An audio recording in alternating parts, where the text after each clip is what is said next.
Salam jumpa kembali dengan saya tentang mata kuliah estetika. Nah, di sini saya akan menjelaskan tentang apa itu mata kuliah estetika yang ada di Prodi Desain Komunikasi Visual. Nah, kita masuk ke identitas mata kuliah di sini. Nah, di sini nama mata kuliah yang nanti saya ampu adalah estetika, yaitu dengan kode mata kuliah DK 2103, ya, bobot SKS-nya itu 2 SKS. Lalu pada semester ini, yaitu semester 3, dengan pengampu saya sendiri, Andreas Slamet Widodo, SSN MHUM. Oke. Nah, dalam kuliah ini akan diberikan ya pada mahasiswa reguler ya, terutama mahasiswa S1 yang mengambil mata kuliah estetika ini. Berikut juga dengan misalkan ada mahasiswa-mahasiswa yang mengambil ulang mata kuliah ini juga kita berikan waktu dan kesempatan untuk bisa mengikuti perkuliahan ini. Nah, untuk metode perkuliahan ini nanti jadi kombinasi, jadi ada ceramah, lalu nanti disertai dengan penugasan-penugasan, dan setiap pertemuan itu pasti akan kita berikan ujian, yaitu ujian di tengah semester dan ujian akhir semester. Nah, berikutnya di dalam mata kuliah ini dibagi dalam berbagai macam materi yang ada di dalam estetika, yaitu yang pertama itu terkait dengan dasar estetika, lalu ada prinsip estetika, lalu ada nilai ya dalam estetika. Selanjutnya ada pembagian atau pembabakan sejarah ya, pembabakan sejarah dari mulai estetika yang pertama ya, estetika pertama, chapter pertama itu adalah estetika barat. Itu dibagi menjadi 4 chapter. Selanjutnya estetika timur ya, estetika timur itu dibagi hingga 4 chapter. Lalu sejarah estetika Nusantara, dan sejarah estetika Nusantara ini adalah materi yang terakhir dibagi dalam 3 chapter. Okay. Selanjutnya dalam tugas perkuliahan nanti akan diberikan ya pada saat kuliah ini berjalan, lalu dikumpulkan sesuai dengan waktu yang disepakati bersama. Lalu berikut adalah referensi utama yang dipakai dalam perkuliahan estetika ini. Kita mulai pada materi tentang dasar estetika. Jadi materi tentang dasar estetika ini adalah estetika itu selalu berdampingan dengan seni dan keindahan. Artinya setiap ada produk-produk seni, ya, artinya setiap produk-produk seni pasti di dalamnya itu ada sebuah keindahan. Nah, disinilah estetika itu akan selalu muncul. Nah, dalam tradisi estetika barat, seni itu selalu dipahami sebagai keterampilan atau arts, lalu sebagai teknik atau keahlian, dan terkait juga dengan kaulon atau keindahan. Nah, seni itu berkaitan dengan penciptaan. Artinya segala sesuatu hal yang terkait dengan produk-produk penciptaan seni itu pasti di dalamnya akan ada yang namanya estetika.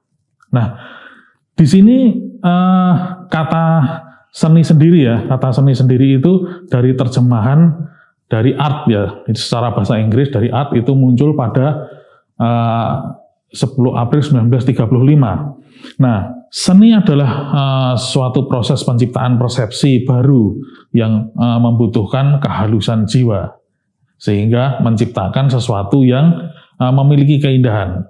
Nah, objek yang mengungkapkan ya kehidupan ya. Jadi objek yang mengungkapkan kehidupan, artinya suatu estetika itu merupakan ungkapan kehidupan dari objek visual, yaitu objek seni. Nah, di sini seni menjadi sebuah perenungan ya tentang keindahan ya. Jadi menurut Hoskeller di sini seni itu merupakan suatu perenungan keindahan. Begitu juga dengan versinya Darsono, yaitu keindahan itu sebagai kesatuan ya dari hubungan bentuk yang terdapat di antara pencerapan mata kita. Jadi ya. Lalu berikutnya adalah keindahan itu tidak semata yang terlihat ya, tetapi yang ada di dalamnya. Nah, estetika itu secara bahasa Yunani itu dinamakan dengan estetikos ya, yang berarti adalah berkenaan dengan persepsi. Jadi segala apapun visual itu terkait dengan hal-hal yang berbau persepsi. Nah, estetika ini sebagai bentuk pengetahuan yang indah dan hanya berurusan dengan keindahan di dalam sebuah karya seni. Jadi ini menurut Louis Katzoff ya. Nah, estetika itu tidak hanya tentang keindahan, tetapi juga yang buruk ya. Ini menurut Stolnitz. Nah, di dalam estetika keburukan rupa, jadi ada juga estetika yang buruk. Tidak hanya estetika yang hanya bentuk keindahan saja, tetapi juga ada estetika keburukan. Jadi kalau menurut Stolnitz ini istilahnya itu ugly estetik. Ugly estetik itu misalkan tentang estetika yang menggambarkan visualisasi mungkin ya yang terkait dengan gambar-gambar atau visual-visual yang di situ itu memunculkan hal-hal yang berbau sadis, berbau kejam. Nah, sehingga itu diangkat ya, meskipun itu dalam orang melihatnya itu sebagai sesuatu keburukan, tetapi menurut Stolnitz ini merupakan sebuah estetika juga, tapi statusnya adalah estetika keburukan. Nah, estetika ini sebagai renungan tentang objek estetis atau karya seni ya. Ini menurut dari John Hospers. Nah, sebuah karya seni ini belum tentu indah. Dan yang indah ini belum tentu karya seni. Jadi di sini dapat diartikan bahwa estetika ini sifatnya adalah lebih kepada persepsi masing-masing. Ketika satu orang melihat sesuatu itu indah, belum tentu orang yang lain akan melihatnya juga indah. Tapi bisa jadi mereka melihatnya ini buruk karena mungkin tidak sesuai dengan pengalaman estetik yang mereka dapatkan. Nah, sehingga estetika ini sebagai sebuah ilmu pengetahuan yang dinamis. Artinya dia bukan sebuah keilmuan yang statis. Nah, jadi dinamis itu mengikuti perkembangan zaman, mengikuti perkembangan psikologis manusianya. Karena masih terdapat berbagai pendapat dan sanggahan. Jadi setiap orang itu punya pendapat dan sanggahan yang berbeda-beda dan itu tidak bisa disamakan karena di dalam estetika ini basicnya adalah pengalaman. Jadi estetika itu tidak hanya terkait dengan keindahan saja, tetapi juga terkait dengan masalah politik, ekonomi, sosial, kebudayaan, ya, agama, ideologi, moralitas, dan lain sebagainya. Nah, berdasar atas tujuan estetika ya, menurut Harold Dietus, di situ estetika adalah menentukan sikap ya terhadap keindahan yang terdapat dalam alam ya, kehidupan manusia dan karya seni. Sehingga ketika seseorang melihat misalkan gambaran tentang dunia alam ya, misalkan tentang gunung, di situ sungai ya, lalu kehidupan manusia dan karya seni. Nah, di situ orang bisa menentukan sikapnya masing-masing, bisa menentukan sikapnya sendiri-sendiri. Nah, di sini mencari pendekatan yang memadai ya dalam menjawab masalah objek ya, pengamatan indera ya. Jadi khususnya karya seni yang menimbulkan pengaruh terhadap jiwa manusia, utamanya perenungan, pemikiran ya, perilaku dan perbuatan manusia. Nah, lalu selanjutnya tujuan dari estetika sendiri itu adalah mencari pandangan yang menyeluruh ya, terkait dengan keindahan dan objek yang memperlihatkan rasa keindahan tersebut. Nah, selanjutnya tujuan estetika yaitu adalah mengkaji masalah yang berhubungan dengan bahasa dan penuturan yang sesuai kebutuhan dari orang yang melihatnya. Misal, dalam karya sastra itu mengkaji tentang istilah dan konsep-konsep terkait dengan keindahan. Lalu mencari teori untuk menentukan dan menjawab ya persoalan-persoalan di sekitar karya seni dan objek yang menertibkan pengalaman keindahan.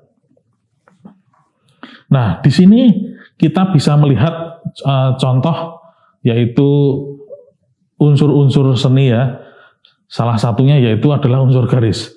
Di mana kita melihat garis tersebut ya dengan bentuk yang ritmis ya, lalu memiliki irama tebal dan tipis, lalu ada jarak.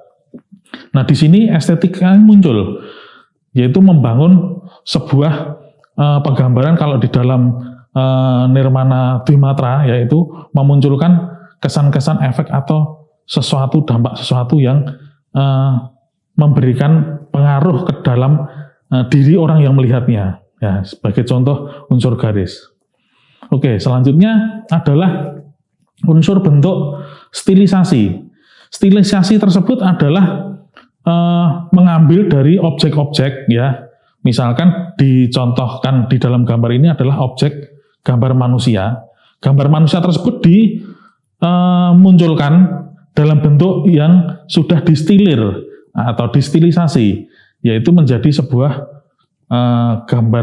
gambar wayang ya, jadi sehingga bisa bercerita. Oke.